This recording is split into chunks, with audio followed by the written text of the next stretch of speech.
Hello, I'm Leonard Maltin. Star Wars may have started out as a mere movie, but it became a phenomenon. It changed the way movies were made and perceived and marketed. It ushered in a new era of science fiction and fantasy and developed a whole new vocabulary of visual special effects. And the man who created the film, who imagined it and then realized it, is here with us today to share some of his memories. George Lucas. George, if I asked you to sum up your feelings today, looking back at the whole Star Wars experience, if I asked you to sum that up in one word, what word first comes to mind? If there's anything the Star Wars experience has been for me, it's unpredictable. You know, not only in the making of the movies and in creating the stories in the first place, which is the fun of it, is because you don't know where it's going to go, and the making of them were a huge adventure. But the success and all the stuff that's come after it and everything is just, you have no idea what's going to happen next. Let's go all the way back to the beginning. What was the beginning? I would say probably the original impetus for the whole thing was, I used to watch a serial on television called Adventure Theater, and they had Flash Gordon Conquers the Universe on it, and I used to love that. So I went off and wrote my own space opera and developed the story and took it to United Artists that had the first rights to it. They said no, they didn't want it, and then I took it to Universal because I just finished American Graffiti, and they said no, they didn't want it. And finally took it to 20th Century Fox, and Al Nye Jr. said, I'm interested. He said, I don't understand this, but I loved American Graffiti, and whatever you do is okay with me. Because otherwise I don't think it would have ever gotten done. Because it was crazy. You know, spaceships and Wookiees and robots, and it was just unlike anything that had ever been seen before. Tell me about that first script. Now, did you try to tell the whole story in one script? Well, at that point, it wasn't the whole story. I wrote a script, and the script was very ambitious. It told a very large story. And when I finished it, I realized that it was way too big to make into a movie. So I took the first part of it, sort of the first act, and I said, I'll make the movie about this. And I had to expand on it and move it around, play with it a little bit. But I basically then focused on that as being the film. And I said, someday, if I ever get a chance, maybe I'll make these other things, the rest of it, the other two-thirds, into a movie. But right now, that's just going to have to go on the shelf, and I'll leave it there.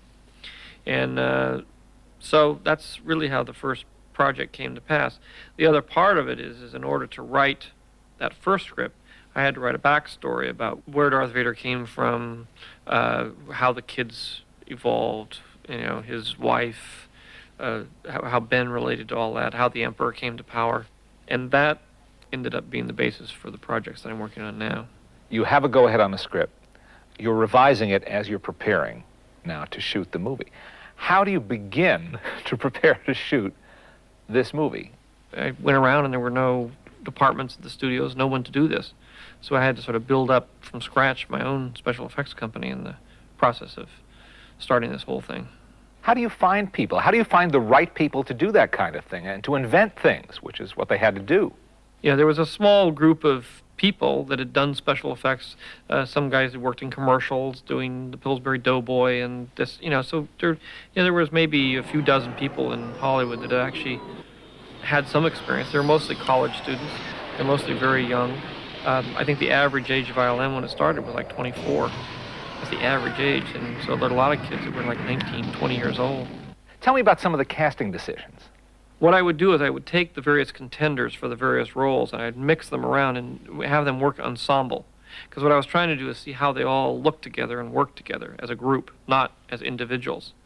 And I think that was a very important part about the casting, is that I cast a group. I didn't cast one person, one person, one person. I saw how they all worked together and then chose it that way. What was the most serendipitous bit of casting? Probably Harrison. Fred Roos, who was helping with my casting, was a good friend of Harrison's, and so he had him. He was a carpenter, and he sort of had him. I mean, he'd been an actor and he'd been under contract, but he was working as a carpenter, fixing their offices up. And as I was casting everybody, we said, well, we'll start doing these tests. And I said, well, we're short one Han Solo. I've only found 4, I need 5 because I have 5 of everything else. And so I just said, well, Harrison, do you want to do this? You want to stand and sort of read some parts against these other parts so we can get through this thing? And he said, yeah, and he started reading them. He read them better than anybody else did. What was the toughest part of making Star Wars? Well, there was a lot of drama through the whole thing. It was a very tough film to make. It was a fairly low-budget film. You know, it was a $10 million movie at a time when most movies were, the big-time movies were $20, $30 million. How much of that went to effects? Well, $2 million went to effects. There weren't very many effects. And I think the toughest part was when I finished shooting, I came back to the United States. I had no editor. I had to reassemble the entire movie of what had been cut, start from scratch. I went down to ILM, and they'd spent $1 million out of the $2 million. We were about 5 months away from release of the movie, and they didn't have any shots done. And I was panicked because I had nothing. I had no movie. I had no effects. I had a big mess on my hands. When did you know it was working, that it was turning into a phenomenon with the public? It was, it wasn't really until it came out and was in the theaters. I was still, even the day it came out, and Laddie called me and said, it's a hit, it's a hit. You know, the first 3 performances sold out, it's going to be giant. I said, look, all science fiction films do well in the first week. Wait until the 3rd week, and then let's see what happens. So I was always the pessimist. I'm sure you know how much Star Wars means to so many, many people around the world. We all appreciate you sharing your memories with us today, George.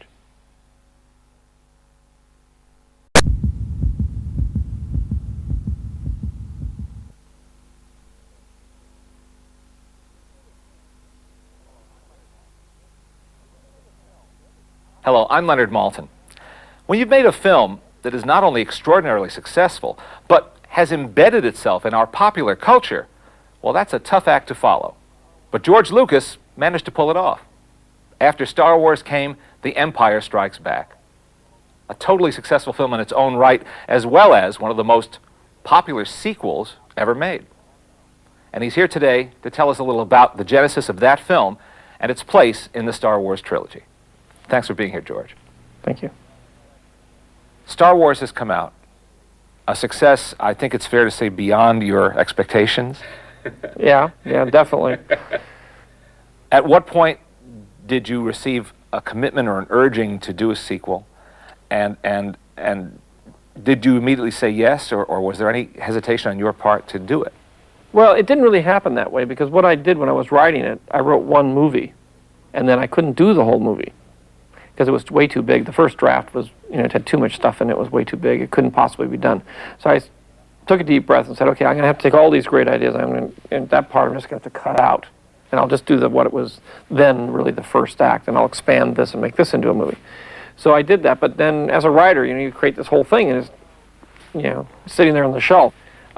So as soon as the film was successful, there wasn't any question in my mind that I would immediately go on and do the rest of them so I could finish it. What to you is the biggest difference, overall difference, between film number 1 and film number 2? Well, the biggest problem I was grappling with in film number 2 is the fact that it's the middle act of a 3-act play. Now, some people find it a darker film than the first. It is a darker film because in the first act you introduce everybody. The second act you put them in the worst possible position they can ever get into in their lives, and it's and they're in a black hole, never able to get out. And in the third act they get out. That's just, again, that's drama. That's the way it works. You don't have an exuberant, happy second act. What was the biggest technological advance between the making of 1 and the making of 2? Well, there wasn't really too much of a technological. We refined what we had primarily, but there wasn't any giant technology. The major technological break was in 1, and that was using motion control cameras and that sort of thing to allow the ships to be able to move freely and that sort of thing. That was the big advance. Everything after that was we were able to do more stop motion. I was able to do a lot more things. They weren't really technological advances, but I was able to get a lot more into stop motion, which I couldn't do before, and generally have a bigger scope to things than I could do before. So if the first film was a technological challenge to get ships to fly in space with a lot of that movement, the second one was to do a stop motion movie. How did you choose or get together with Frank Oz to be Yoda? When I created Yoda, I said I want him to be really, really small, but not 6 feet. I want him to be about 18 inches, 2 feet high. And to do that, I said, well, what am I going to do, and how am I going to get a character, and what am I going to do? Whenever I'm creating one of these films, I mean, I have my imagination, and if I were a novelist, I could just write it, and I wouldn't have to think about it. But I write it, and then I say, well, now how am I going to do this? How am I going to pull this off? And I decided to do it as a puppet. I thought that was the best. And so I'd known Jim Henson, and I went to Jim and said, do you want to do this? Because I really asked Jim to do it first, and he said, well, I'm busy, I'm doing this, I'm doing that, and I'm making a movie and all, and I really can't, but how about, Frank? Frank's the other half of me and everything. And I said, well, that would be fantastic. It's an extraordinary creation. I think it was exciting for everybody, because it was the idea of taking, and Jim was very interested in doing realistic characters, that weren't really Muppets. And so we all really worked together on it. Tell me about how you first met and worked with John Williams. I had known Steven Spielberg for a long time up to this point, and we were talking about the film real early on when I was writing the script, and I said, I want a classical score. I want the corn gold kind of feel about this thing. It's an old-fashioned kind of movie, and I want that grand soundtrack that you used to have on movies. And he said, the guy you got to talk to is John Williams. He did Jaws. I love him. He's the greatest composer ever lived. You've got to talk to him. And so I did. It was really Steven that introduced us and recommended him. And I talked to him and said, okay. And he was interested. So he did it, and he's a dream to work with. He's a most wonderful collaborator. Didn't you at first want him to use existing classical music? Is that true? No. I had written it to certain pieces of music. I write to music. So when I'm writing a scene, I have the music there, and I'm writing it to the music. And then in a lot of cases, we'll use that same music as a temp track. So there was temp tracks of classical music in the score. And with Johnny, you can say, look, I want something that feels exactly like this. You understand the emotion here and the emotion there and what's going on. He said, yeah. And then he will take that and he will come up with his own composition and his own themes, which are uniquely, Star Wars themes in this case. But he'll give it that same emotional thrust that was in the classical piece. He knows exactly what I'm talking about, and he's really conscientious in trying to get the director's vision on the screen. What kind of feedback did you get to that incredible climactic scene in Empire when we all learn who Darth Vader really is? I was nervous about it, but in the end I didn't get much of a reaction out of it. I mean, people were curious about whether it was true or not, and I purposely left it so that it would be ambiguous, so that you wouldn't really know, and people would sort of debate it for the next week. Again, I had 2 more years or more to... I wanted people to sort of debate whether it's true or not true, or like sort of thing. Well, George, as you know, people are just nuts for these movies, and to learn so much about them and what went into them and what inspired you is a real treat. No, thank you. It's fun. I hope that people continue to enjoy the films, because it's nice to think of them as being timeless.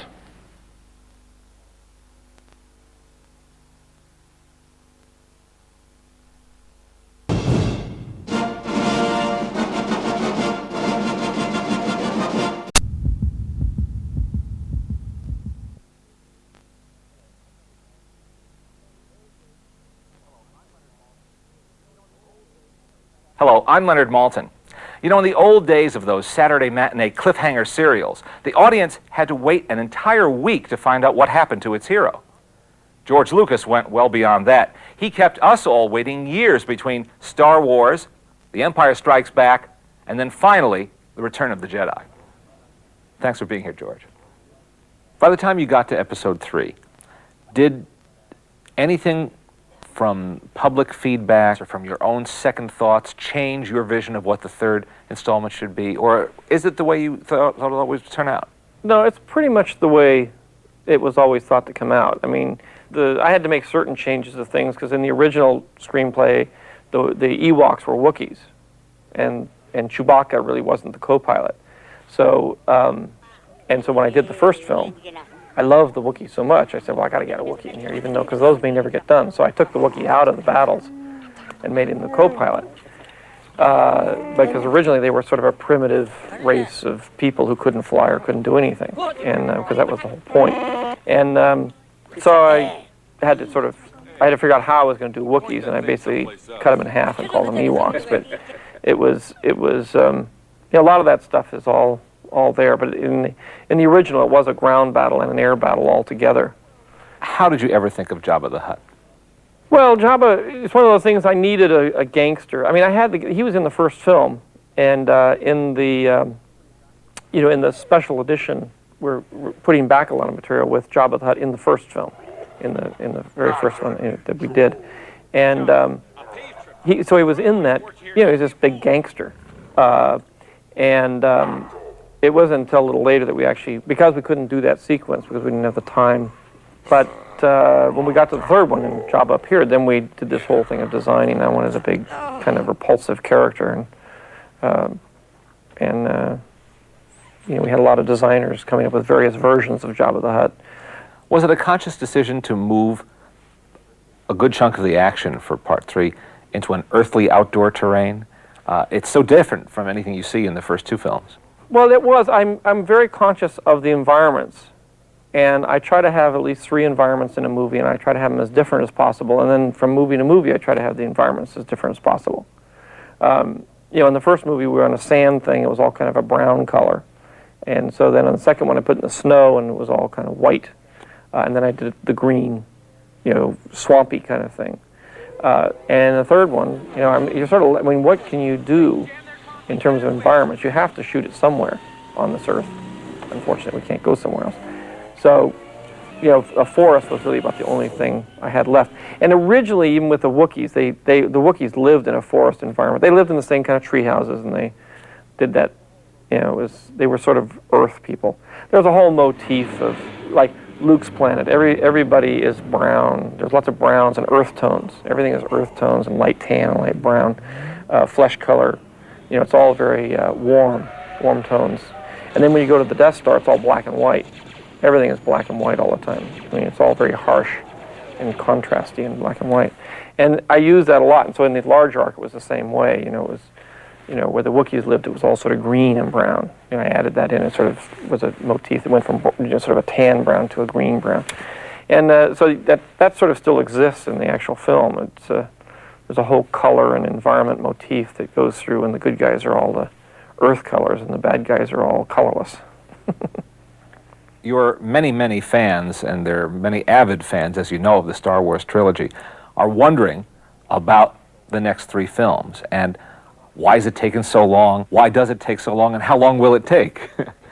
Well, I'm working on the next 3 films, and I am in the process of writing the 3 screenplays now, and it takes a while to write the screenplays. To write the first Star Wars took me about 2 years, so I'm writing 3 scripts at once. It won't take that long, but it takes a long time to prep them, and hopefully we'll have one finished for 98. If not, it'll be 99. But we're doing all 3 at once. I'm writing all 3 at once, and the first 3 are based on the backstory that relates to where everybody came from, how they got there, what their relationships are. Has this backstory been in your head all along from the inception? Or? Yeah. I mean, I had to do the backstory in order to write the first 3. I had to know where Darth Vader came from. I had to know what his relationship to Luke was. I had to know how Ben Kenobi figured in all of this. And I had to realize that I had to understand that there were twins, and the whole arc of the story in the 3 that are out there now is really the redemption of Anakin Skywalker. And so the first 3 are really, that I'm writing now, are really about Anakin Skywalker. So now you have a redemption of somebody you don't really even know. He's just always in a black suit. But you don't know how he fell from grace and the trauma that went through to get him to there, and then his son brings him back. But it's, and the real story hasn't even been told yet. What would it take to persuade you to go back onto a soundstage and direct a film yourself? Well, I'd like to direct again. I mean, I'm very interested and still in directing. And there is a possibility I may direct one of the next Star Wars. If I do direct again, it'll be the first one so that I can set the stage and how everything works for the other directors to follow. But as we approach the millennium, we can look forward to the prequel trilogy. Definitely.